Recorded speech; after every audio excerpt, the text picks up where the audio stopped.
Hey guys, BaoZakeruga here with the special guest TeenyFox. Hello. And today we're reviewing this week's episode of The Walking Dead. So right off the bat, what were your overall thoughts?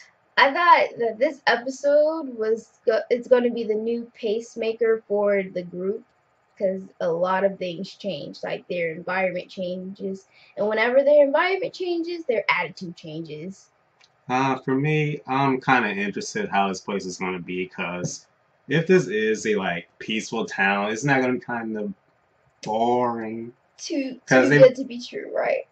Right, because remember, a lot of people hated the farm, and the farm was happy-go-lucky for the most part, except for the except for the walkers in the barn and all that, and the fire. Oh, that was just to keep us warm. But yeah, I'm kind of curious how the pacing is going to be now. If this place is really what Aaron described it as. Whoa. And speaking of Aaron, what do you think of him? Trustworthy? Sketchy? I think Aaron will be the best used car salesman ever. First of all, because Aaron, he was really clean cut. Which is really freaking weird to me. Yeah. Like, everyone's so dirty, and then you just see this clean guy. Very clean. Hands up, like, oh, I'm just here to be your friend. Like, no, buddy. Like, you don't know. These people just murdered people in a church. Like, are you serious? And I think he knows that, because we saw that he was for a while now. Because, from, I think, at least back to when Michonne joined them. That was... how long ago? A long time? I don't remember him saying exactly when he started watching them. But if I saw them savagely kill people in a church in front of a freaking preacher, I'd be like, mission aborted, going back home. That was really freaking creepy to me. Like, you were watching them all this time. That means you had to follow them through the prison, on the road to that place where they got captured. I can't remember the name. Right, the people were cutting them up and eating them and stuff. Freaking Terminus. Yeah, Terminus. All the way to this place. That's kind of creepy. Yeah, I think he's got some stalker issues. Him and his little pal there. I don't know. It just, to me, if that is the case, if he's followed them for that long, then it's not just him trying to help them. He wants something from them. Yeah, that's what I think. I think there's a catch. It's too good to be true. Yeah, and me reading the comics, not gonna spoil anything. Yeah, she's read the comics. Well, I have, not up to this point though, but yeah. So she has insider knowledge. Oh, hopefully, because they twist it so easily. Like, whenever you can't keep up, but if they go with the comic route, then I kind of have an idea what's gonna happen, but then again, you never can be sure with freaking Kurtman.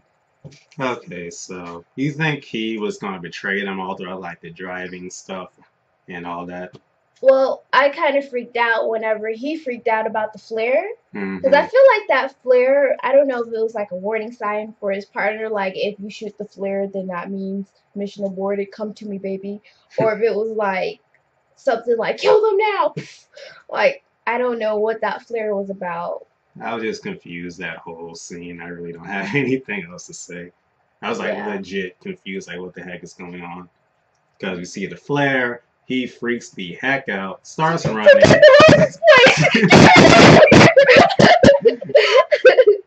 But yeah, Aaron is a really interesting character so far. Yeah. Sorry, the applesauce, guys. Oh, the applesauce stuff. So my mom used to force feed me applesauce. She didn't know what no meant. I was like, dude, just eat the freaking applesauce. Not. He's spoiled in the zombie apocalypse. When someone offers you a spoonful of applesauce in the zombie apocalypse, you say, "Me, please. I don't care about this." Freaking traumatized by it. I will eat the whole jar. Now. Especially dealing with Rick and his shenanigans. Rick's like, eat the goddamn applesauce. You see me with this baby, you see this beard, eat the damn applesauce. I would have just eaten the applesauce even if I hated it. I hate broccoli. If he wanted me to eat broccoli, sure, I'll eat the freaking broccoli. I don't want to die. Give me a whole patch of it. I don't want to freaking die. I'll eat it out the dirt.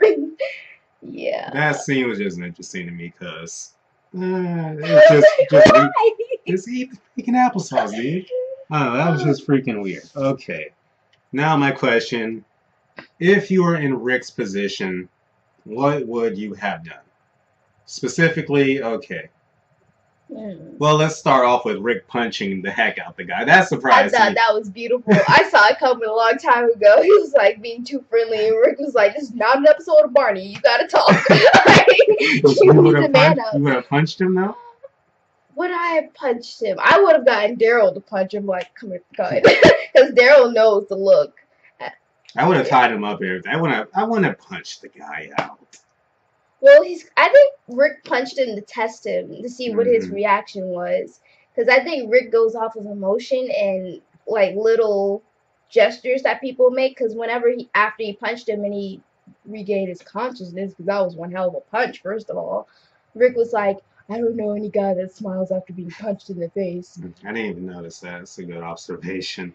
Yeah. Oh, Rick. Rick is a beautiful man. He was like, "I will punch you." Like, hold the baby. Hold the baby. One thing that I won't say really surprised me is that, you know, when they like got separated after the car and his freak out and he came back. I'm surprised Rick like just let him back in. Could have just put like a bullet in him right there, but yeah, whatever. Well, I think Rick is he has evolved as a character way back from the farm and the jail and the dictatorship of, "No, you cannot breathe. No, you need to ask my permission. You want this gun in your face?" He went from that to actually gaining input from the group, because he knows that he can't do it by himself. Like, Herschel taught him that. You cannot depend on yourself, because he went insane. He was seeing Lori for a long time. Yeah. Like, I forgot Lori was even in this show. Lori? Is that you? Like, Lori is not walking in the fields in a white dress. Girl blue. Like, anyway, he has evolved as a character, and so he's starting to let people make their own decisions and actually give them credit for it, because he knows these people now. He knows that you can't discredit them, because these are their lives too. It's not just about him and the baby and Carl, although they are important. True. And my favorite thing about this episode altogether was just the tension. Like, the entire episode, I know what the heck was going down. Yeah. I thought something was going to go down by the end of this, and surprisingly, not really. Except for, like, the whole Walker thing with Glenn hitting the Walkers. Oh, one thing I would have to say, I have a couple of things. Freaking Carol. Okay, she didn't have many lines in this episode. However, she was like, "Yeah, you were doing the right thing, Rick." I'm like, go sit in the corner and murder more people or something. Like, look at the flowers. Like, please. I forgot Carol like went off the handle last season. Yeah, like she was like, she agreed with Rick. She wanted to not explore it, and I think the main reason of that is Carol's just a survivor. She's just trying to make it. She doesn't want a happy ending. She just wants to live. I would have agreed with Michonne. I think it would have been nice to check out. Like, send like one or two people who are like willing to go. Yeah, I always respected Michonne, and I love the way her character evolved over time. I love her storyline. Yeah, she used to be really cold. Really cold and dark, and then she started smiling. I'm like, oh snap, she got teeth. But like, it's just like, she really was the leader. Like, Rick was the apparent leader because he's always up front, but she was the leader mentally for this episode. Her and Glenn, I think Glenn actually had a huge moment this episode too. See, when he gave the guy the gun, first of all, when he gave the guy the gun and they were shooting at the zombies, I was like, don't give the hostage a gun, Glenn. First of all, I was pissed off because he hit a zombie in the road. He has more than one zombie. Multiple. He killed a village of zombies. And then homeboy got out the car and wiped the freaking blood off with his hands. Like, you have a windshield wiper. Homeboy, how far gone are you? Do you know how cars work? Like, I would not. I would drive blind before getting out the car surrounded by walkers. No, I'd just get out and run. I'd just run back, book it. I don't know. I run like a crazy person. Zigzag, like you're running from alligator. I don't know. I'd just be out of there. I know that for a fact. Okay, so kind of to wrap up, where do you think it's going to go from here? I think that they're gonna go in. Of course, Rick is not stupid. His guard's gonna be up for maybe a year. It's not gonna go away.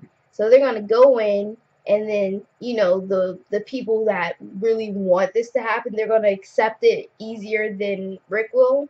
They're like, oh look, they have flowers. I heard children laughing. Like, let's stay here forever, Rick. Rick is like, Rick will be the protector always. He's a warrior. Him and Michonne and Daryl are warriors. They're not gonna just take it.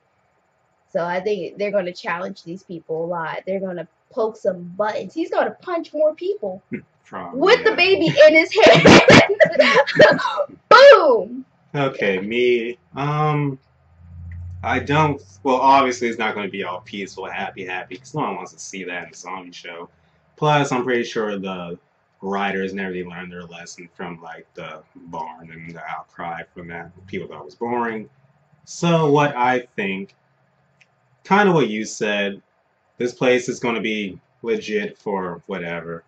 But Rick and maybe Michonne and Daryl, they're not going to fit in right away. They still have that survival mentality. Ignore that. They still have that survival mentality in them. They're going to be butting heads with the people who are in charge of this. And then by the end of the season, I'm expecting something to go down. The place falls apart. And then we're back on the road. Anywhere the group goes, it's going to be fire behind them. It's going to be like a James Bond action movie, walking away from an explosion every time. And then we're going to be on the road, or hopefully not split up again next season, because I'm kind of tired of that happening. Yeah, I mean, if that happens again, I'm going to feel like they're running out of ideas. And I don't think that's going to happen. I think the people are ready for something more than just split up, let's survive. I'm going to eat worms. Like, I think they can handle a lot more. Okay, so any final thoughts before we wrap up? My final thoughts are about their little hint to Dale. I thought that was precious. Oh yeah, the RV. Dale was my favorite character back in the day whenever he was there with his white beater and Hawaiian shirt. I loved that old man with all my heart, and I loved Glenn. I loved their whole duel, and it was a tearjerker. It was like, where'd you learn how to do that? I'm like, Dale! Dale! But yeah, I really appreciate that. They actually showed how the characters, although they're gone, they're still kind of like living on through what they taught them. And like, you can see Beth and Daryl from like a mile away.